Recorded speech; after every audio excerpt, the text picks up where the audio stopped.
Namaste. Hi, I'm Bruce Benefiel, also known as Zendor, and welcome to this week's edition of One World.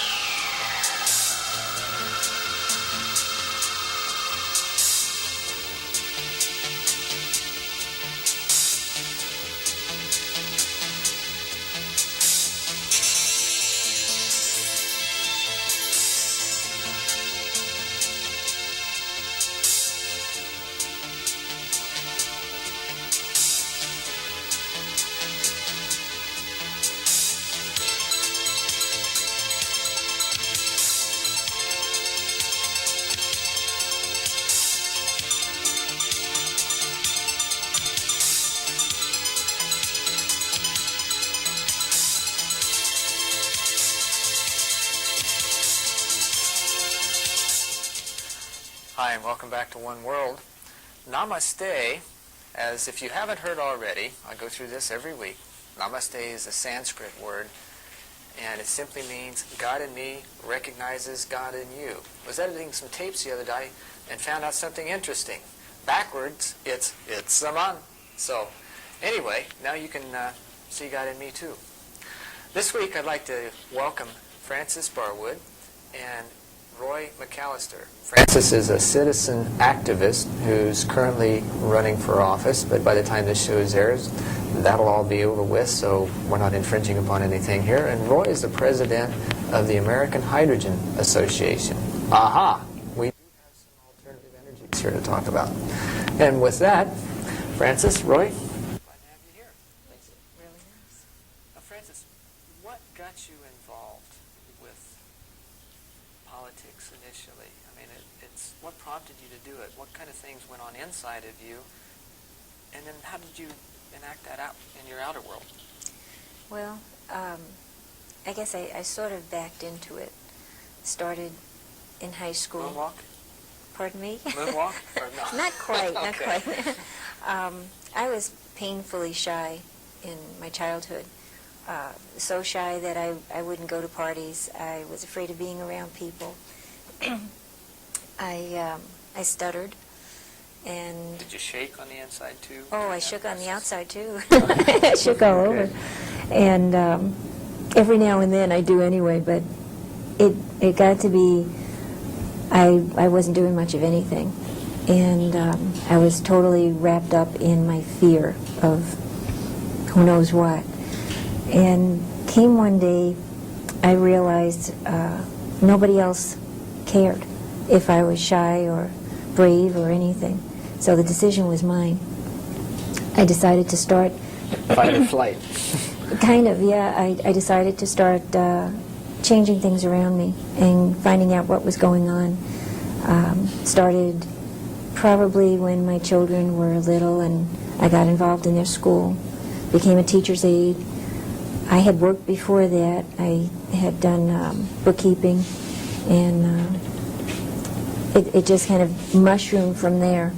After they were in the upper grades, I became an office manager. Had to deal a lot with people, and the more I did, the easier it became. Every now and then I would think back to when I was really shy and painfully shy. I mean, I ached, and thought, what a waste of time that was, because you just don't realize you're going through all this, like, self-inward fear, and you get so wrapped up in yourself that you're not looking outward. Right. So when you get rid of that, you start to look at other things around you, and you realize how much an effect you can have on everything that's going on. And then it just went from there to getting involved in homeowners associations and being appointed to a transportation committee with the community council. I was on the Squaw Peak Extension Advisory Committee, and that was one of the hardest. I had to speak out in front of a crowd that was very hostile. They fortunately were hostile on my side, but it made me realize that anybody can do anything if they set their mind to it. And then went from there to running for office, which is where I am now. Now, the reason I mentioned the shaking on the inside is I went through a similar experience, not to bear myself too openly, but I ended up in the hospital when I was a teenager. and my parents thought it was best that I be there for a while. When I came out, I shook on the inside from the fear of talking to someone, of wondering if I was going to be able to communicate properly with them. So I understand where you're at. And I'm sure that there's a lot of viewers that have those same feelings. They don't necessarily understand them, but it's nevertheless going on inside of them. Right. And talking to people about it and bringing it out makes it really very easy to overcome. Sure. It takes work and it takes facing it, but once you overcome it, it's you feel so much more at ease, and it's a lot easier to deal with everything. I'm going to touch on that a little bit more in just a minute. Roy? Now, with alternative energies, that's a hot topic now, and especially with hydrogen. What got you initially involved as far as looking at the overall picture, and then specifically, what got you involved with hydrogen? I'm not, unlike Frances, I'm a shy engineer that got to believing what I was saying, that we could have prosperity without pollution, and have been practicing the ways that we could actually bring that about. And I practice it from the standpoint of doing demonstrations, scientific demonstrations, and teaching the art and science of producing what we need from renewable resources. Now, what went on inside of you, though, to begin with, to propel you in this direction? Well, I think it's was it just an interest, or was there a deeper level? Well, I think it's mostly a realization that we can be responsible for our actions, and that if we truly are responsible, we will make a better world than the one we found. And we can do so now with prosperity. We can have prosperity without pollution. Science and technology have reached a place where the modern market in numbers and in expectations can be met with real products that are based on renewable resources, and we can hand on to future generations a world that is truly able to take care of itself, to make its conditions better than they started. How did you get where you're at right now, though? I mean, you're president of the American Hydrogen Association. You know, I think AHA is a very appropriate acronym, by the way. What got you there, and what kind of things are you able to do in that perspective? Well, the American Hydrogen Association is a grassroots organization that has members from all walks of life. We're professors, housekeepers, bartenders, ministers. Almost every opposite that you could imagine would be represented in the ranks of the American Hydrogen Association. But the common denominator is a belief that we can have a better world, and that we can avoid the hazards of the technology trap that has the parameters of some 5.2 billion people using some 60 million barrels of oil every day to carry on the good life. We can have more prosperity by adopting renewable hydrogen, and it can be won from sewage and garbage, or from solar energy and water, or from wave energy and water. And we have countless resources that are going to waste that would add to this picture. I've got a question, and correct me if I'm wrong with this, but I've got a loose understanding, or at least I believe that I do anyway. Yes. The oil, does that actually act as a cushion for the crust to move on, and by our removing this oil in the immense quantities that we do, isn't that in and of itself causing crustal shifts? Some cities are sinking. Some areas are sinking because of water removal and oil removal. For every barrel of oil that we produce, approximately 50 barrels of water are also produced, and usually it's salt water, and we abandon it, and it's polluting the surface areas, oftentimes causing glacial age water to become bad water. But we are, as you suggest, noting subsidence in many areas. It just seemed to me that that would be the logical conclusion, you know, that as far as looking at Gaia, if you want to look, you know, from that being a living organism, that would be one of the things that would be the cushion or the fluid for the crust to move upon in her growth, right, so to speak. Frances, now back to the fears. What kinds of things specifically have you had to face? Have you had to face irate voters? Have you, you know, have you been misappropriately pointed at? That's happened. Or how do you deal with those kinds of things? Well, you know, this is where my experience as an office manager came into play, which was very handy. I worked for a small aviation company, and we did tours to the Grand Canyon. So I met people from all different cultures coming in as tourists and had to deal with different idiosyncrasies. In the beginning, it was a little nerve-wracking, but as time went on, I realized if you look at similarities between people instead of differences, you can deal with just about everything. And then I worked for a hotel chain. That was also a good experience because I learned brainstorming, where you take a bunch of people with maybe grudges or different ideas, excuse me, and you get them all together, you put all the problems out on a board, everything that good and bad, just whatever's bothering them. Then you eliminate the nonsense stuff and you come down with some things that you can really work with.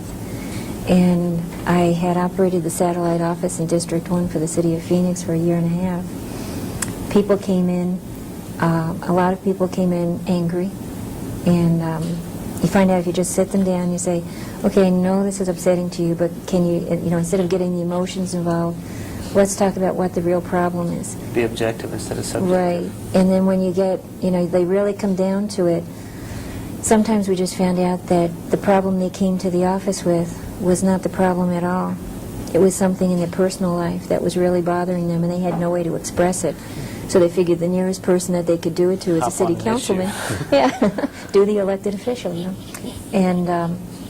And I was his satellite person. I was in the district, so you know I got the people that didn't want to travel downtown. I came in contact with things that I had no idea that were on such a large scale in our area, which is North Phoenix, which is child abuse. We had nonsense problems too, you know, I mean not nonsense, but weeds and barking dogs and stuff like that. But we had child abuse, we had drugs, we had a crack house, we had, I worked in a senior citizen center, and we had some seniors that came in because they were being abused by their children. And gave me a different insight into a lot of things. It was very upsetting to realize that things like this went on in such a large scale.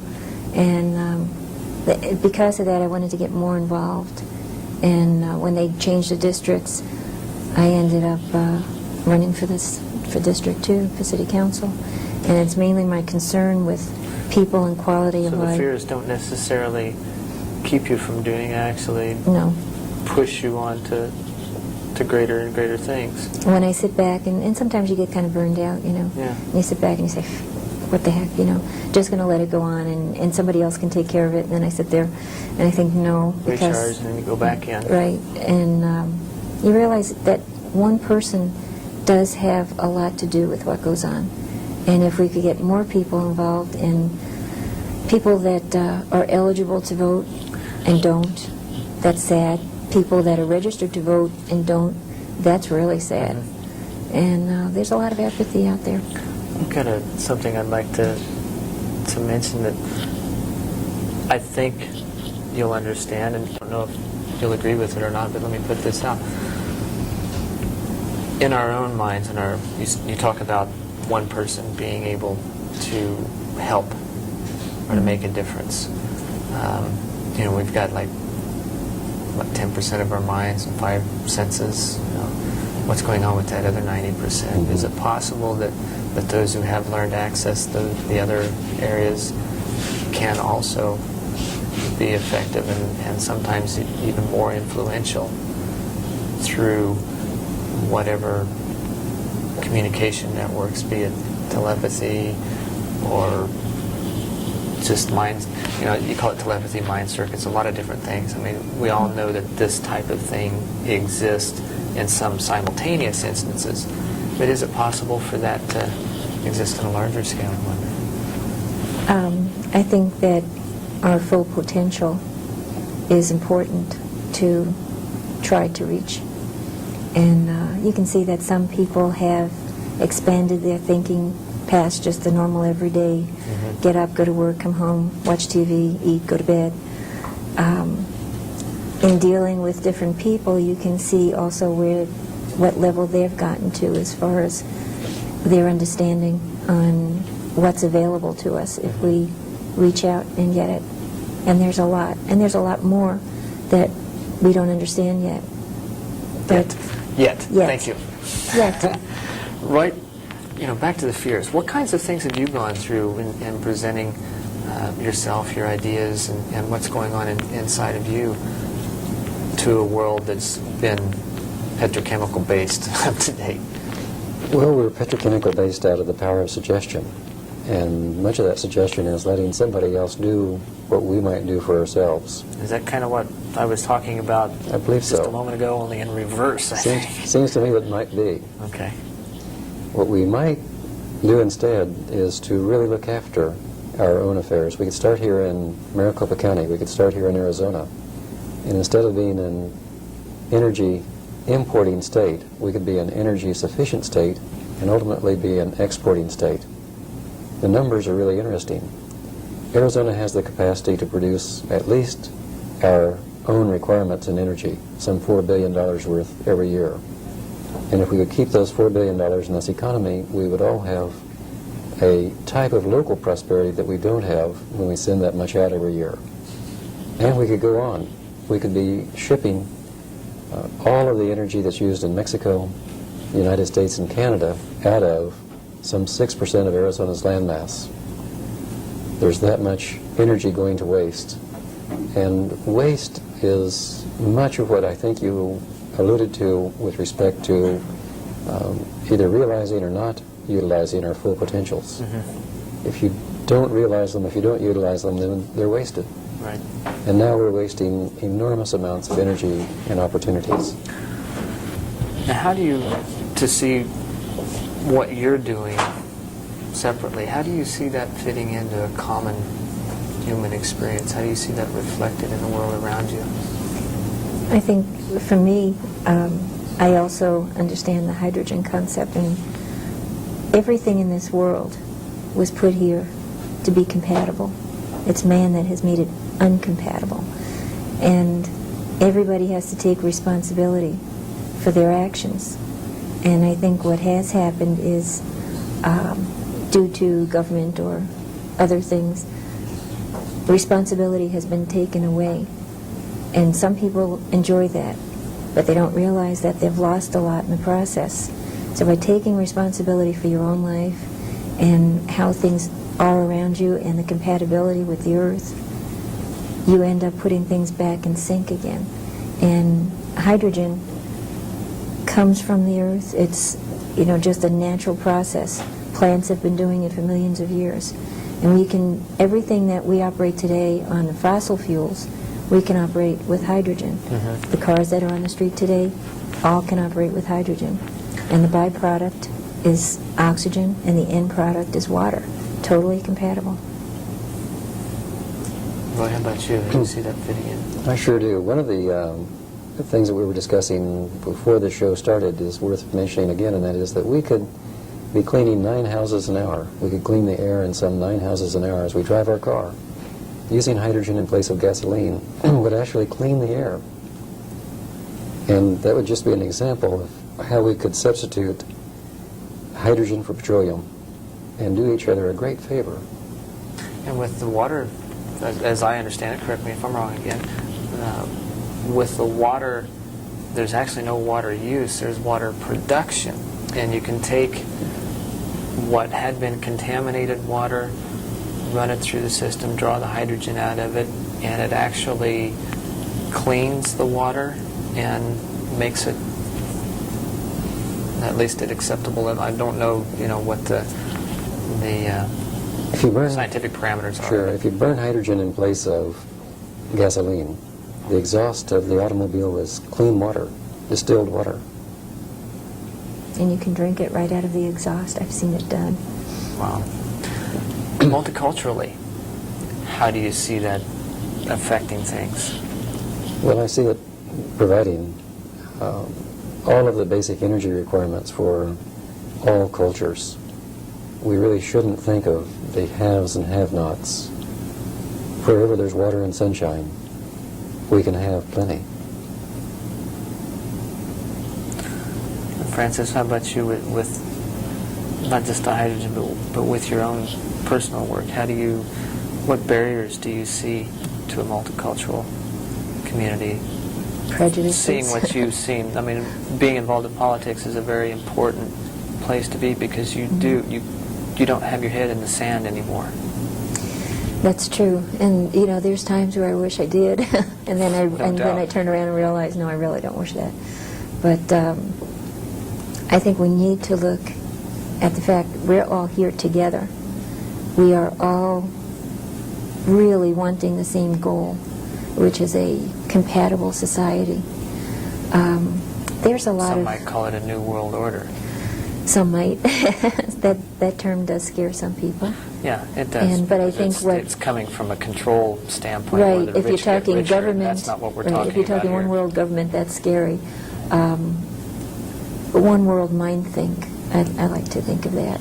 One planet, one world, one people. Mm-hmm. And, I mean, we are all on the same ship together. You bet. And we need to start thinking of our similarities. All the cultures, though they may have different ceremonies and different ways of doing things, when it comes down to it, they're hurt the same, they have feelings the same. Human emotions. Right, and they people are need no to think different. more of that. Hatred is a terrible thing, but it's a learned thing. And I think we need to see more love and caring and kindness. Unconditional love at this point is a hard place to reach. Mm-hmm. It's very difficult because of our programming and things. But yet how many people do you really see striving towards that? Mm-hmm. Mother Teresa is one. Yeah, but I mean, How many could do few? that? Right. How few? Right, I couldn't do that. And there's a lot of people who couldn't. I think you could. Roy, Roy, how do you see the barriers coming down, and even to go further than that, what do you see as evidence that they are? I think the barriers are uncertainties and fear of the uncertain. To bring down the barriers, we need to do more education and do more demonstrations. Some of the demonstrations that the American Hydrogen Association is doing are to fly around the world without stopping or without polluting, without emissions that are harmful emissions. And of course, that's with a hydrogen-powered aircraft. Mm-hmm. Another area of demonstration is to enter races, so that we can show that you can have good power production from existing vehicles and have good performance, but without pollution. And you can do so as a citizen that's cleaning the air for the other driver. Other demonstrations are to go to the farmstead and show how to convert wastes, farm wastes, to energy for running the farm, mm-hmm. so that there would be another cash crop in the operation. Through demonstrations... Isn't that methane as opposed to hydrogen? Could be methane. We advocate any renewable resource, and we would do that without hesitation. Still is a lot cleaner. That is true, but it is possible to be even cleaner than methane. It's possible to just have hydrogen come off of the wastes and to leave the carbon down. Mm-hmm. And if you do this, you have two cash crops. One is the hydrogen fuel, and the other is the carbon-rich residue, from which we can build filters or diamonds or new carbon-reinforced materials. Yeah, it's funny. The materiality, if you will, of our bodies is carbon, correct me if I'm wrong.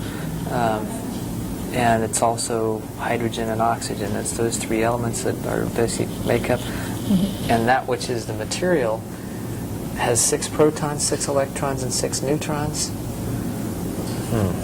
Beyond me. Well, Which sounds like a number to me. Yeah. practical advice, what can you share?